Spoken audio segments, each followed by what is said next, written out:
बस्तर में माओवाद की बड़ी चेहरे में शामिल रहा दर्शन पथ, एक ऐसा नाम जिससे कभी पूरा इलाका दहशत में रहता था।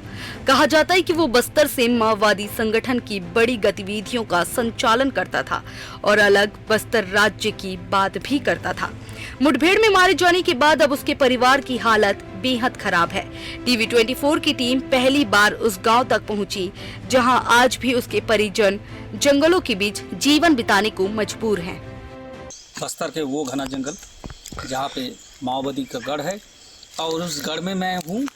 मेरा भी रोंगटे ऐसे खड़ा हो गया था आते आते, क्योंकि 90-95 किलोमीटर में जंगल, सिर्फ जंगल और पहाड़ और नाली पर्वत के नीचे होते हुए मैं आया हूँ।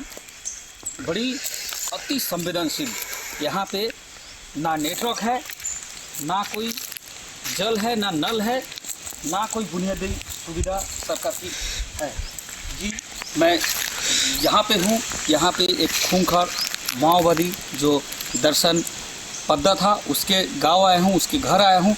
आज तक कोई मीडिया यहाँ पे नहीं पहुँचा है। ये मैं पहली बार टीवी 24 यहाँ पे पहुँचा है और आपको मैं अभी ले चलूँगा सीधा उनके घर और उनके परिवार से मिलाऊंगा। वो क्या करते थे, कैसे रहते थे, उनके बारे में थोड़ा बताऊंगा, जानने की कोशिश करूंगा। और दूसरी बात यह है, कैमरा में थोड़ा दिखाइए, देखिए ये जो है इसका गांव है, घर है और इस घर में वो रहा करता था। यहाँ पे माओवादी का मीटिंग हुआ करता था, यहाँ पे माओवादी रहते थे और इसी जंगल से बस्तर की राज को संभालने की बात करते थे। बस्तर अपने शासन बस्तर में चलेगा ऐसे बात किया करते थे, जो लोगों में एक दहशत पैदा होते थे उसके नाम से। और वही दर्शन पद्दा जो उसके इसी धरती पे वो जन्म लिया और इसी गांव में जन्म लिया और यही उसका गांव है, घर है। सीधा मैं ले चलूँगा उनके घर। आप थोड़ी देर बाद आप देखेंगे उसके परिवार को। पखांजूर से करीब 32 किलोमीटर, बारकोट, फिर हिदूर, फिर बिना गुंडा और आदनार होते हुए कई किलोमीटर का पैदल सफर तय कर हमारी टीम आमाकाल गांव पहुंची।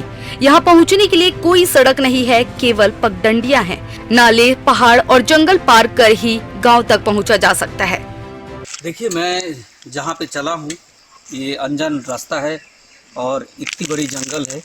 भारत के ऐसे स्थान है जहाँ पे बस्तर कहा जाता है और बस्तर एक ऐसा जगह है जो भौगोलिक स्थिति यहाँ पे कोई नहीं जानता कि बस्तर में कौन कहाँ रहता है, क्या है इस बस्तर में। पर हम चले हैं एक बंदा को लेके यहाँ पे, उनके साथ हैं। भैया नाम क्या है आपका? मेरा बैसू है सर।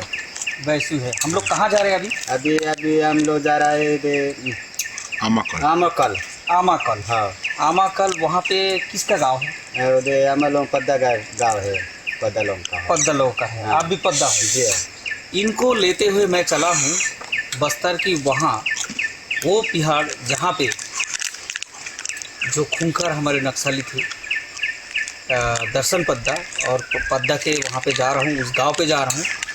हम जानने के लिए कोशिश करेंगे उस गांव में जाने के लिए।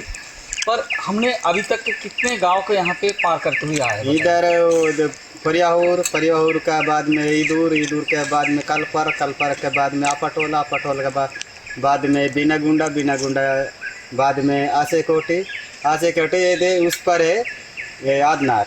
मतलब हमने अभी इतने सारे गांव को पार करते हुए यहाँ पे आए हैं जी।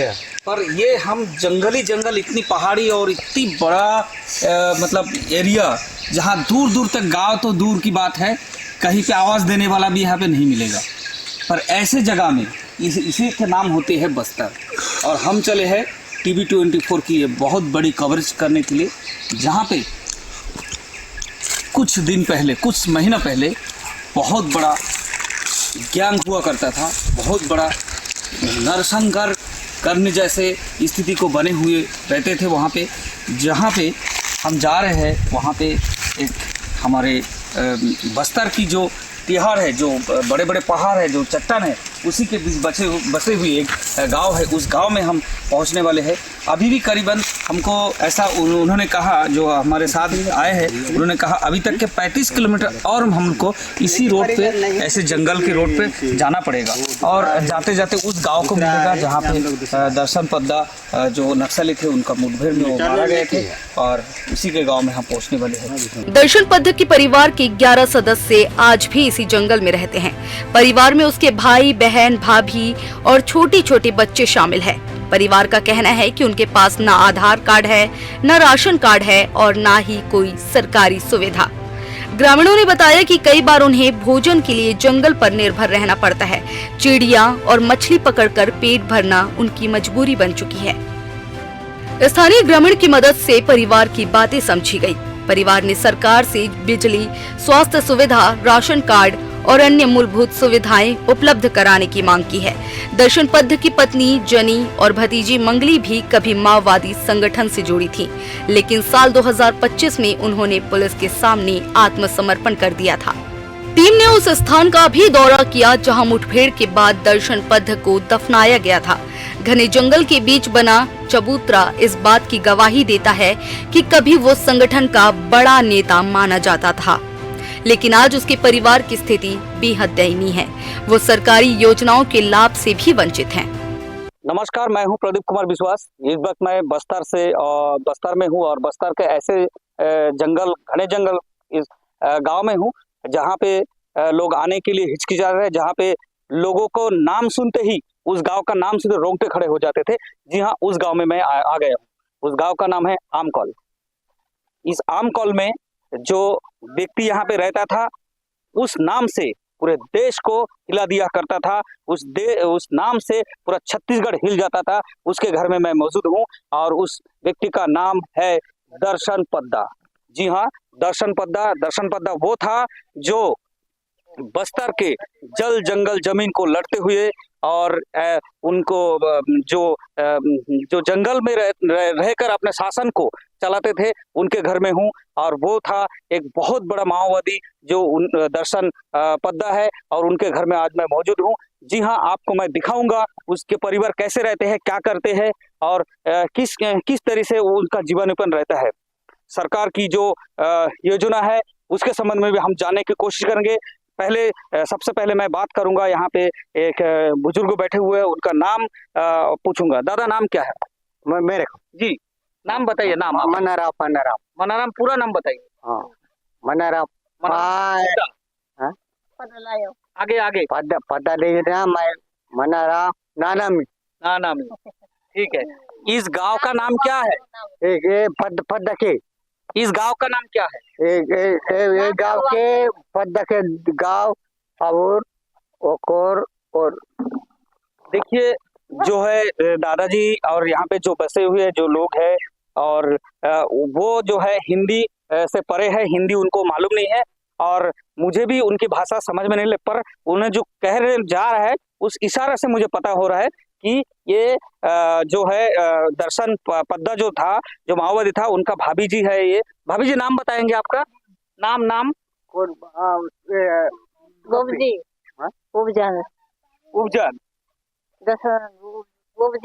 उपजी।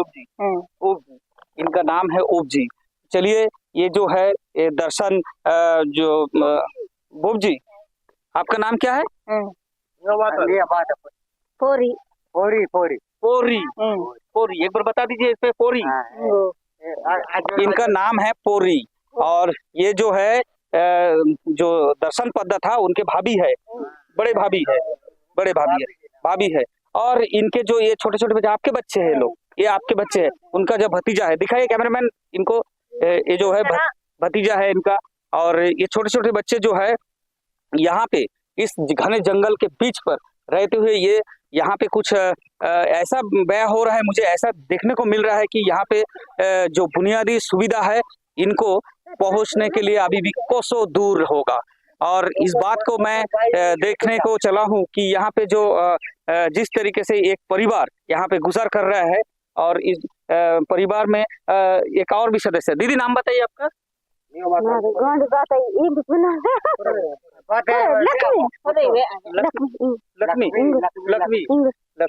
लक्ष्मी। कैसा आप लोग यहाँ पे किस दिन से रह रहे हैं? दर्शन के? हाँ? छोटा भाई के। ये जो है दर्शन के छोटे भाई जो है उनके जो है उनके पत्नी है ये, और ये जो है यहाँ पे बसे हुए, मतलब एक ही परिवार के हैं। गुड्डू इधर आओ थोड़ा, मैं जाने की कोशिश करूंगा। देखे वो यहाँ पे जो दर्शन पद्दा था, जो सबसे बड़े माओवादी था बस्तर का एक, और इनमें से भाई नाम क्या है आपका? हमारा हाँ हमारा सन्नू। सन्नू। ये यहाँ पे आप लोग कितने परिवार रह रहे हो? ऐसे तो गाँव में नहीं काम कर। अच्छा, आप बाहर से हो? अच्छा, यहाँ घूमने आए हो? ये तरफ ये तो पूरा जंगल है, कहीं पे रास्ता भी नहीं दिखाई दे रहा है, कैसे आ गए आप? इधर जाएगा इधर। अच्छा अच्छा। हाँ, ये जो है दर्शन का घर है, और यहाँ पे ये जो मैं बात कर रहा था जिनसे, ये लोग जो है बाहर से दो गुड्डू आए हुए हैं, और ये जो है उनके छोटे भाई की पत्नी है, और ये जो है एक परिवार हुआ करते है यहाँ पे, जिसका गुजर बसर यही जंगल और प्रकृति से ये जुड़ा हुआ है। इनके मैं ये कोशिश करूंगा कि ये आखिर दर्शन जो है इतना बड़ा माओवादी होने के साथ साथ वो किसके लिए लड़ाई करते थे, वो क्या क्या सोच के लड़ाई करते थे। उनका परिवार की आप हश्र देख रहे हो, छोटे छोटे घर है, उनका कोई घर का मतलब कोई वो नहीं है, कोई बड़े बिल्डिंग नहीं है, कोई खाने पीने की कोई अच्छा चीजें नहीं हुआ करते हैं इनके घर में। और वो ऐसे क्यों सोच के इस लड़ाई को अंजाम दिया करते थे।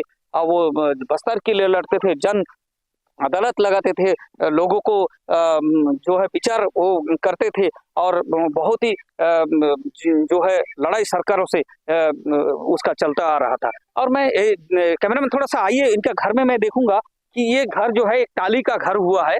देखिए ये टाली का घर है, और इस टाली के घर में दीदी थोड़ा दिखाएंगे घर को। दरवाजा खुल गया है, और यहाँ पे जो है यहाँ पे हमारे जो है मतलब इस बस्तर का एक खासियत होती है। देखिए ये जो है पत्ते में खाना जो है अभी लगाया गया है, और ये घर का स्थिति है दर्शन पद्दा का घर। ये जो है एक टाली का घर है, और यहाँ पे जो खाना आप देख रहे हो जो परोसे होंगे अभी पत्ते में खाना, हाँ हमारे लिए शायद लाए होंगे। और जी, और इसके बाद हाँ हाँ, उसके बाद ये जो है एक भी घर, ये रूम है, इस रूम को भी हम देखेंगे, इस रूम को भी देखेंगे कि आखिर भैया यहाँ पे कैसे रहा हुआ करते थे। यहाँ पे इतना बड़ा नाम, इतना बड़ा शोहरत, इतना बड़ा इतना बड़ा जो है बहुत लोग रोंगटे खड़े हो जाते इनके नाम से। और उनके घर में आज मैं मौजूद हूँ, मुझे ऐसा एहसास हो रहा है कि इस कहीं ना कहीं यहाँ पे एक जो माओवादी के नाम से जो कहते हैं लोग, और जो है यहाँ पे, और इसको हम दिखाने की कोशिश कर रहे हैं कि इनके परिवार कैसे गुजारा बसर करते हैं यहाँ पे। हाँ जी, मैं इसके बाद ले चलूंगा आपको। इसके देखिए और भी एक घर है यहाँ पे, ये जो घर बने हुए हैं दर्शन पद्दा के। तो यहाँ पे देखिए ये भाभी जी बता रहे, गुड्डू इधर आओ थोड़ा, आप हिंदी बता पाओगे, ये भाभी जी बता रहे हैं क्या, इधर आओ। तो इसके बाद मैं ले चलूंगा, ये देखिए दर्शन जी यहाँ पे जो दर्शन पद्दा था वो वहाँ पे उनका मीटिंग हुआ करता था, है ना। और यहाँ पे देखिए उनका जो एरिया है, यही चारों तरफ उनका जो है जंगल है, पहाड़ी है, और इसी के बीच इनका घर है। ये जो दर्शन पद्दा है, इनके नाम से लोग इतना कांपते थे, रूह भी कांप जाता था उनके नाम से। मैं आज उसके घर में ग्राउंड जीरो पे आया हूँ, और दिखाने की कोशिश कर रहा हूँ कि वहाँ पे क्या क्या हो रहा था, क्या हुआ है, इसको मैं दिखाने की कोशिश करूंगा। आगे के वीडियो के आपको मैं दिखा रहा हूँ।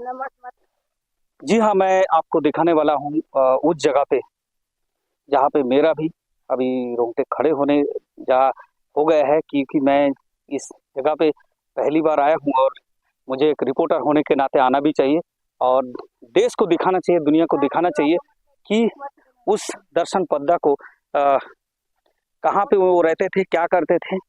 जब वो मर गया तब उनका पार्थिव शरीर यही लाया गया और यहाँ पे रखा गया उनको। और ये उनके बड़े भाभी है गुड्डू, ये दोनों बच्चे हैं। ये बताइए थोड़ा इनके बारे में कुछ बताइए कि ये कब इनको मरा है और कब यहाँ पे रखा गया, कुछ बताएंगे आप? नहीं एक दो साल हो गए? ज्यादा हो गया। ज्यादा हो गया। अच्छा, ये इनका कहना है कि यहाँ पे जब इनको रखा गया है, वो जो जब एनकाउंटर पे वो मारा गया था तब उनको यहाँ पे उनको गाड़ा गया है, उनको रखा गया है।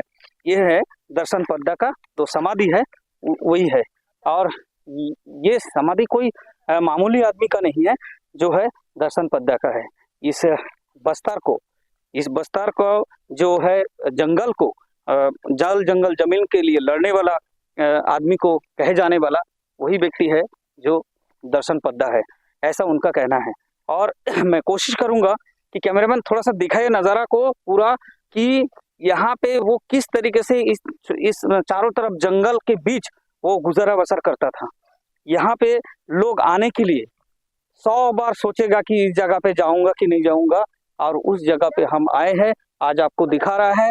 ये टीवी 24 की बहुत बड़ी कवरेज है जो है आपको मैं आज ले आया हूँ, और इसीलिए मैं आया हूँ खास करके कि जब इसका एनकाउंटर हो गया, ये जब मर गया है, अब बस्तर शांति से गुजारे बसर करने के चला है।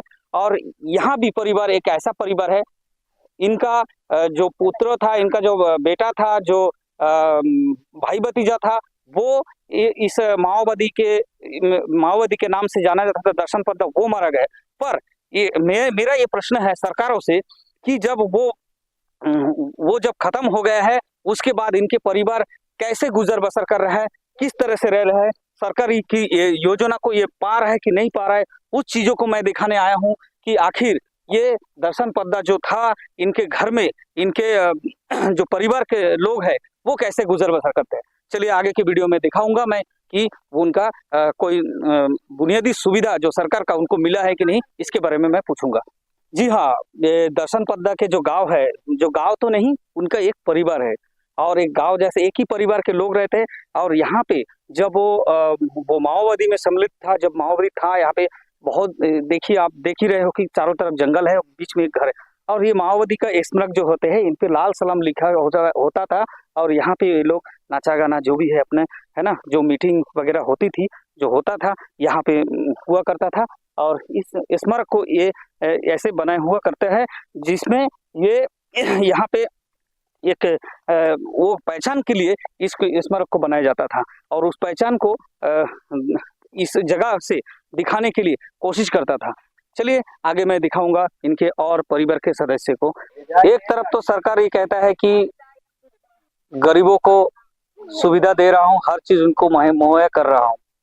एक तरफ सरकार की बहुत ही नाम दाम चल रहा है, और छत्तीसगढ़ सरकार खास करके जो भारतीय जनता पार्टी की सरकार है, वो गरीबों के दाता कहा जाता है, क्योंकि उस हर गरीब के तब के लोगों के पास शासन की योजना को, शासन के लाभ को पहुंचाने के लिए वो बाध्य है, ऐसा उनका कहना है।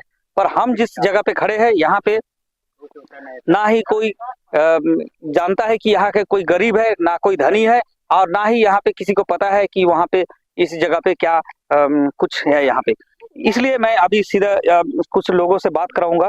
ये दर्शन पद्दा जो था, माओवादी था, बहुत बड़ा माओवादी था, और वो उसके नाम से छत्तीसगढ़ पूरा हिल जाता था।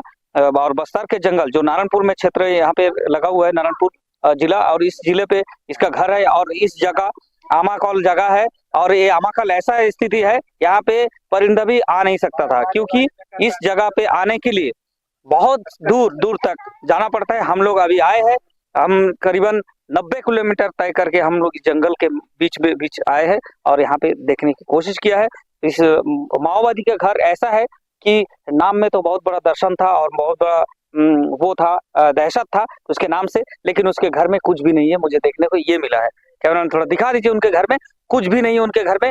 अब मैं यही इस वीडियो के माध्यम से यही कहना चाहूंगा, इस खबर के माध्यम से यही कहना चाहूंगा कि भैया, इस दर्शन के घर में यहाँ पे आते हुए मैं देखा हूँ, कुछ भी नहीं है। क्या कारण था भैया, बताइए तो। नहीं सर, तो अभी तो दर्शन एक खेलता है, उसका छोटा था, वो भी तो अभी काम दाम। ये लोग कितने भाई थे दर्शन? 4 भाई था, 4 भाई तो 2 जन खत्म हो गए, 2 जन है, इसलिए एक जन भी दूसरा जगह में रहता है, 1 जन यहाँ रहता है।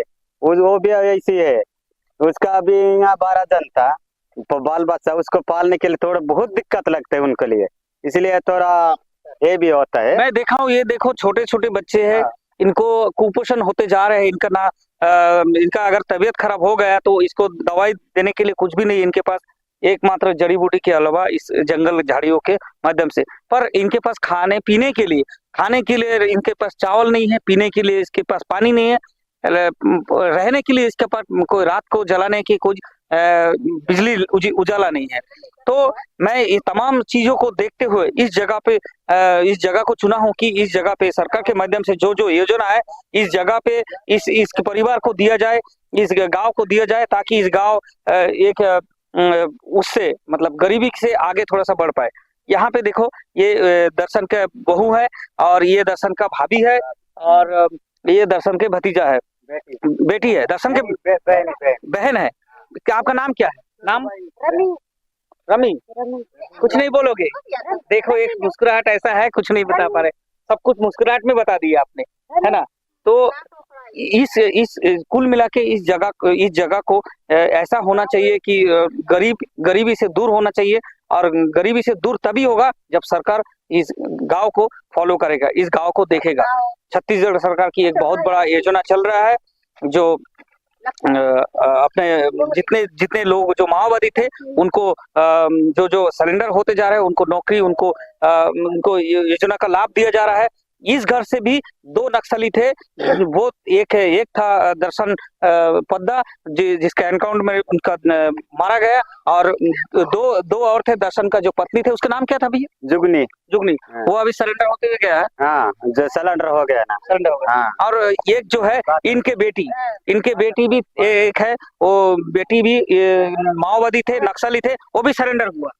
मुंगली नाम मुंगली है, मुंगली। इनके जो बेटी है नाम मुंगली है, जो दर्शन के भतीजी है वो भी नक्सली थे, अब वो सरेंडर हो गए हैं। यहाँ पे आते हैं कभी? इस घर में कभी आते हैं? जो आपके बेटी है जो नक्सली होके सरेंडर हो गए, कि इस घर में आते हैं? एक ही बार आए हैं बोलते जी। वो 3 महीने के बाद आए थे, उसका चला गया है। हाँ, उसका साथ गया था, जुगनी के साथ गया था, पहले वो सिलेंडर हो के बाद में सिलेंडर हो गया, ऐसी है।